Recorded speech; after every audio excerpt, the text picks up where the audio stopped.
بسم اللہ الرحمن الرحیم۔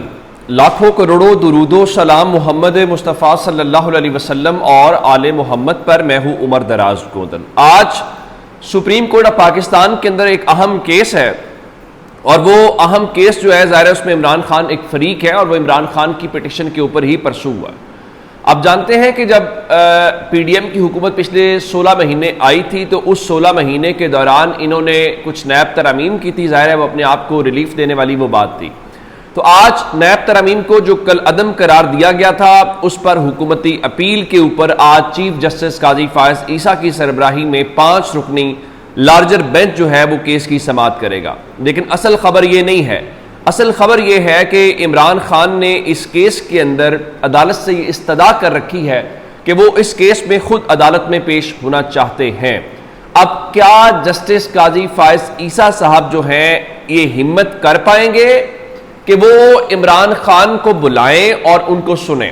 قاضی صاحب کل بھی صحافیوں کے اوپر خاصے غصے میں تھے اور فرما رہے تھے کہ ہمیں سچ بولنا چاہیے۔ قاضی صاحب ظاہر ہے جو باتیں کہتے ہیں وہ بالکل الگ ہیں، جو کرتے ہیں وہ بالکل الگ ہیں۔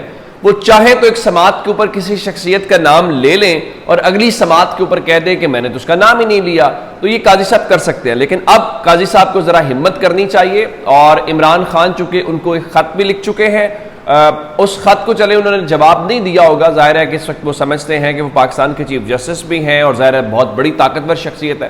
لیکن ظاہر ہے یہ اکتوبر تک تو اب تو لوگ دن گننا شروع ہو گئے ہیں کہ جسٹس قاضی فائز عیسیٰ صاحب کی کتنے دن رہ گئے ہیں، اس کے بعد انہیں ریٹائر ہو جانا ہے اور انہیں اس کے بعد گھر چلے جانا ہے۔ ایک معاملہ تو ہو گیا، قاضی صاحب کو یہ معاملہ کرنا چاہیے۔ نمبر 2، آج اسلام آباد ہائی کورٹ سے اور دیگر عدالتوں میں پھر عمران خان کی ہی خبریں ہیں اور عمران خان کے ہی کیسز ہیں، کیونکہ انہوں نے عمران خان پہ اتنے کیسز بنائے ہیں کہ شاید بنانے والوں کو بھی پتہ نہیں ہے کہ انہوں نے کتنے کیسز بنائے ہیں۔ ایک تو عمران خان اور بشرا بی بی کی جو عدت والا کیس ہے، وہ ایسا بےہودہ قسم کا کیس ہے کہ اگر فیصل بابڈا جیسے ان کے ترجمان بھی ٹی وی کے اوپر بیٹھ کے کہہ دیں کہ وہ کیس نہیں بننا چاہیے تھا یا وہ اس قدر بےہودگی کی حد ہے، تو پھر آپ اس سے اندازہ لگا سکتے ہیں۔ اور وہ جو راتوں کو عدالتیں لگا کے جنہوں نے سزائیں دی، اب کبھی خاور مانیکا بھاگ جاتے ہیں، کبھی ان کے وکیل راجہ رضوان عباسی جو ہیں وہ پیش نہیں ہوتے، یہ تمام حربے ہیں۔ تو آج ایک بار پھر ان کے وکیل جو ہے راجہ رضوان عباسی وہ پیش نہیں ہوئے، اور مزے کی بات یہ ہے کہ راجہ رضوان عباسی صاحب جو ہیں وہ ایف آئی اے کے وکیل بھی ہوتے ہیں، وہی خاور مانیکا کے وکیل بھی ہوتے ہیں، تو لائن بڑی دلچسپ قسم کی ہے۔ تو عدالت نے یہ کہا کہ دیکھیے اب صورتحال یہ ہے کہ 1 بجے تک انہوں نے سماعت کو ملتوی کر دیا ہے، اور کہا کہ وہ ہر صورت پیش ہوں، کیونکہ بتایا کہ اسلام آباد ہائی کورٹ میں وہ آج مصروف ہیں۔ اور خاور مانیکا کے وکیل جو ہیں وہ شام کیانی بتا رہے ہیں کہ 5 منٹ پہلے اسلام آباد ہائی کورٹ سے نکلے ہیں، لیکن ڈسٹرکٹ کورٹ سماعت کا وقت اب 1 بجے ہے، وہ 1 بجے پیش ہوتے ہیں کہ نہیں ہوتے۔ نمبر 2، آج اسلام آباد ہائی کورٹ کے اندر عمران خان کی ضمانت والا کیس ہے، اور 190 ملین پاؤنڈ والا جو ہے، اور اس میں جو کورٹ نے کل ریمارکس دیے ہیں کہ آپ یہ بتائیے نا کہ جب کابینہ نے منظوری دی تھی اس سے پہلے ایک رقم کی انسٹالمنٹ آ چکی تھی، وہ کیسے آ گئی تھی؟ نمبر 1 وہ سوال بڑا جائز ہے۔ تو اب اس کے اوپر آج دلائل کورٹ رپورٹر ثاقب بشیر صاحب کے مطابق غالباً مکمل ہو جائیں گے، لیکن اسلام آباد ہائی کورٹ کیا عمران خان کی ضمانت کا فیصلہ پھر آج ہی سنا دے گی یا محفوظ کر لے گی؟ تو انتظار کیا جائے گا۔ اس کے بعد دوسرے نمبر کے اوپر آج اسلام آباد ہائی کورٹ میں ایک اور امپورٹنٹ کیس ہے، چونکہ ججز کو دباؤ میں لانے کی کوشش کی گئی۔ وہ ججز جنہوں نے خط لکھا، جنہوں نے اس قوم کی بدقسمتی کہنا چاہیے، خوش قسمتی کہنا چاہیے، قوم کے سامنے حقائق رکھے کہ بھائی دیکھو ہمیں ڈرایا جا رہا ہے، ہمیں دھمکایا جا رہا ہے، ہمارے گھر والوں کو اٹھایا جا رہا ہے، ان کو کیا جا رہا ہے۔ اس میں جسٹس محسن اختر کیانی صاحب بھی شامل ہیں اور جسٹس بابر ستار صاحب بھی شامل ہیں، اور ان دونوں ججز کے خلاف بھرپور کیمپین کروائی جا رہی ہے، کی جا رہی ہے، اور حتیٰ کہ ان میں سے تکلیف کس کو؟ سب کو پتا ہے کہ محسن اختر کیانی صاحب نے چیف جسٹس کل کو بننا ہے۔ تو ان دونوں ججز نے خط لکھا تھا چیف جسٹس اسلام آباد ہائی کورٹ کو، اور کہا تھا کہ وہ جو اس کو توہین عدالت کی کارروائی کے طور کے اوپر دیکھا جائے۔ تو آج دونوں لارجر بینچ بیٹھیں گے اور پہلی بار جو توہین عدالت کا یہ مقدمہ ہے اس کو سنے گی۔ اب دیکھنا یہ ہے کہ توہین عدالت کے اس کیس میں سے کیا نکل کر کیا بات بنتی ہے، لیکن اصل معاملہ آج ایک اور بھی ہے، اور وہ معاملہ عمران خان نے، جس کو میں کہہ رہا ہوں کہ رات کو اخیر کر دی ہے۔ اس سے پہلے میں آپ کو 2 باتیں بتانا چاہتا ہوں، ایک شیخ رشید صاحب کے متعلق، ایک فضل الرحمان صاحب کے متعلق۔ شیخ رشید صاحب اب سیاسی معاملات کے اوپر بولنا شروع ہو گئے ہیں، پہلے وہ چلے میں تھے، پھر وہ خاموش ہو گئے، تو اب وہ کہہ رہے تھے میں پہلے ہی کہا تھا کہ 20 جون تک سیاسی انتشار و خلفشار پیدا ہو سکتے ہیں. آزاد کشمیر میں معاملات طے ہو کر بھی جو ہوا تکلیف دہ ہے, اس سے مقبوضہ کشمیر کی عوام کو دکھ پہنچا ہے. میں تو پہلے ہی کہہ رہا ہوں کہ ہمارے ان عقل مندوں نے وہ کام کیا ہے جو شاید ہمارا دشمن اتنے سالوں میں نہیں کر سکا, اور یہ مناظر انہوں نے وہاں پہ پیش کیے ہیں. تو آپ ان کی عقل کا اندازہ لگا سکتے ہیں کہ کس لیول پہ سوچتے ہیں, یہ کتنا دیوار کے پار دیکھتے ہیں. یہ صرف ڈے ٹو ڈے والے لوگ ہیں, یہ صرف جگاڑ پروگرام والے لوگ ہیں. تو لیکن ظاہر ہے کہ ہمارے سامنے تو پھر یہی ہوا کریٹ کیا گیا نا کہ ان سے زیادہ تو عقل مند کوئی ہے ہی نہیں.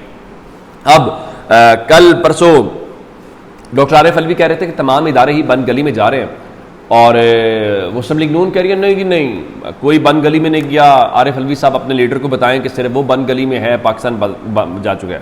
اب ایک تو آج فضل الرحمان صاحب نے یہ کہا کہ دیکھیے جو اسٹیبلشمنٹ ہے وہ بند گلی میں جا چکی ہے, نمبر 1. دوسری انہوں نے جو خوشخبری والی بات ہے, چونکہ تحریک انصاف کے ساتھ ان کے جو مذاکرات یا بات چیت ہو رہی ہے, اور رؤف حسن صاحب نے بتایا تھا کہ ہم فضل الرحمان صاحب کو سپورٹ کریں گے اور فضل الرحمان صاحب ہمیں سپورٹ کریں گے. تو آج انہوں نے اپنی زبان سے اس بات کی تصدیق کر دی ہے کہ پاکستان تحریک انصاف کے ساتھ ان کا سیز فائر ہو چکا ہے, یعنی جس کا مطلب ہے آپ دونوں ایک دوسرے کے ساتھ ہوں گے. لیکن اگلی بات انہوں نے جو کی وہ اس بات کو انہوں نے دہرایا ہے جو وہ 9 مئی کے حوالے سے کہتے ہیں, ان کا کہ 9 مئی کا جو بیانیہ ہے وہ عوام نے دفن کر دیا ہے, اور فضل الرحمان صاحب نے کہا کہ ہم نے عوامی تحریک شروع کر دی ہے. لیکن اصل بات کیا, اصل بات یہ ہے کہ رات 12 بجے پاکستان تحریک انصاف جو ہے ان کے جو چیئرمین عمران خان ہیں, انہوں نے ایک جس کو میں کہہ رہا ہوں اخیر کر دی ہے. رات جو ان کے ٹویٹر ہینڈل سے پیغام جاری کیا گیا ہے وہ شاید بہت تگڑا ہے, اور بہت سارے لوگ, کیونکہ پہلے تو ہم سن رہے تھے نا کہ جس طریقے سے کل تحریک انصاف کے چیئرمین بیرسٹر غور کہہ رہے تھے کہ عمران خان نے کہا بھائی میں معافی کیوں مانگوں, میرے سے معافی مانگی جائے. اب میں آپ کو بتا دیتا ہوں رات لکھا گیا اڈیالہ جیل میں ناحق قید بانی چیئرمین پاکستان تحریک انصاف عمران خان کا خصوصی پیغام 13 مئی 2024, یہ رات 12 بجے ان کی ٹویٹر اکاؤنٹ سے ہوا.